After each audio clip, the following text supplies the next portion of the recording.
A Gothic cathedral is a marvel of design and engineering. Vaulted ceilings reaching toward the heavens, beautiful stained glass windows.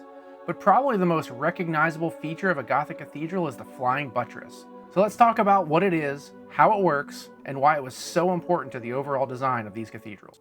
So this is an old drawing of a Gothic cathedral. So when we talk about flying buttresses, this is really what we're talking about here. These supports here over on the side.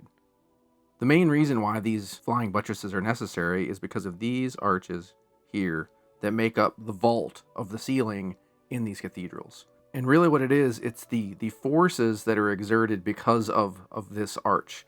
The weight of the ceiling's forces are translated through this arch and kind of down in this direction, and really result in a lateral force against this external wall of the church. So because of that, you need some sort of way to keep the wall from falling over, right?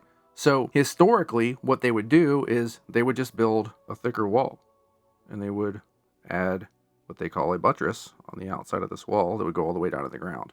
Now, you can't do that in this case because we want to have these side aisles here.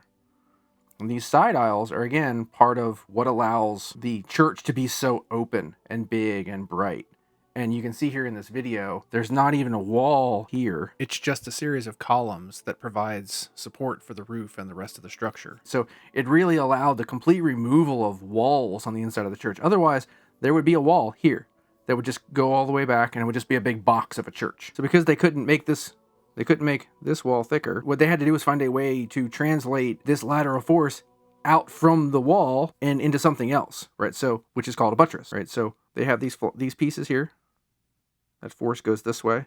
The force travels along here, and it goes into this big buttress column here, which then provides all the right forces because of the mass of this column to resist the lateral forces coming from this arch. So really what it does is between this side and this side, it provides support for the inside of the building. It's just now provided on the outside. So you can see why people call it an external skeleton, because that's really what it is. Masonry always has to be in compression. And as long as you maintain the forces in compression, it's going to stay standing. The minute you get lateral forces or anything pulling apart in tension, the whole thing collapses. Just look at these flying buttresses at Reims Cathedral. They're not just utilitarian. They're an important part of the design aesthetic of the building. Look at how they were even able to incorporate statues into the buttresses. They are part of the beauty and art that is the design of the cathedral. I just can't imagine these cathedrals being nearly as grand without them.